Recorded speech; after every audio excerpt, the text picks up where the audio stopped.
English language fluently बोल्न किन गाह्रो हुन्छ?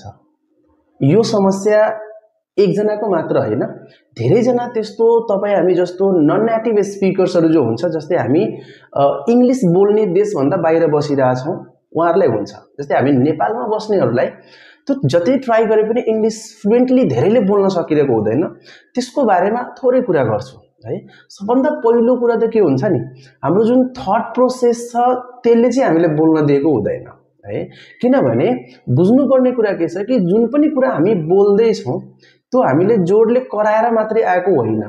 जुन पनि वर्ड आउँदैछ, जुन पनि सेन्टेन्स आउँदैछ, त्यो सबै कुरा हाम्रो माइन्डले, हाम्रो ब्रेनले के गर्दैछ, त्यसलाई फर्मेसन गर्दैछ। त्यो सेन्टेन्स, त्यो वर्ड्स सबै ल्याउँदैछ, त्यो ब्रेनले एरेन्ज गर्ने काम गर्छ जुन कुरा तपाईको मनमा छ। र ब्रेनले त्यो एरेन्ज गरेर दिएपछि बल्ल हामी बोल्न सकिरहेछौं नि त। नेपाली यति फ्लुएन्टली किन बोल्छौं? किनभने हाम्रो दिमागलाई बानी परिसकेको छ।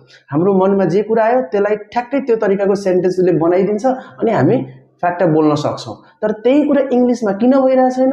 त यसको कारण यो छ कि ब्रेनले त्यति फास्ट त्यो सेन्टेन्सलाई बनाउन सकिरहेको छैन र त्यो बनाउन नसकेपछि त्यो कन्भे गर्न सकिरहेको छैन अनि हामी बोल्न सकिरहेको छैनौं।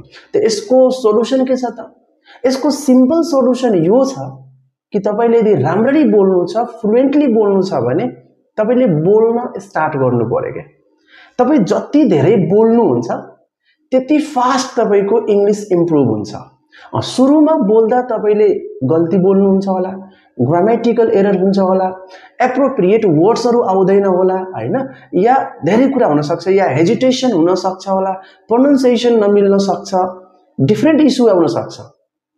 तर तपाईले गर्नु के पर्यो भने यसलाई कन्टिन्युटी दिनु पर्यो के।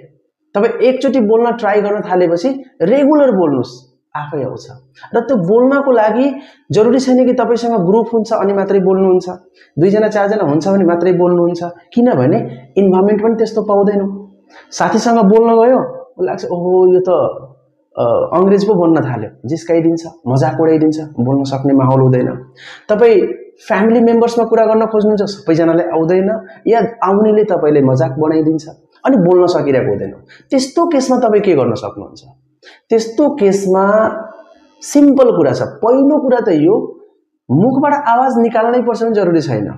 तपाई बसिरहेको बेला, तपाई सुतिरहेको बेला, तपाई हिँडिरहेको बेला कुनै पनि कुरा तपाई दिमागमा खेलाउन सक्नुहुन्छ है। सपोज तपाईलाई छ कि म बजार जाँदै छु, तपाईको माइन्डमा कि म अहिले बजार जाँदै छु, ठ्याक्कै त्यही बेला सोच्नुस् न म बजार जाँदै छु भन्ने कुरालाई मैले इंग्लिशमा बोल्नु पर्यो भने कसरी बोल्ने होला। अनि त्यतिबेला दिमागले तपाईको सेन्टेन्स बनाउँछ, I am going to market, त्यतिबेला आउँछ। हो त तपाई जुनसुकै काम गर्दै हुनुहुन्छ, जति बेला पनि हुन्छ भने त कमसेकम पहिलो प्रोसेस यो गर्नुस्, दिमाग चाहिँ चलाउने काम गर्नुस् के। तपाईको माइन्डमा जे कुरा आइराछ, कुनै वर्ड आइदियो, कुनै सेन्टेन्स आइदियो भने ट्राई गर्नुस् त्यसलाई तपाई इंग्लिशमा माइन्डमै कन्भर्ट गर्नको लागि।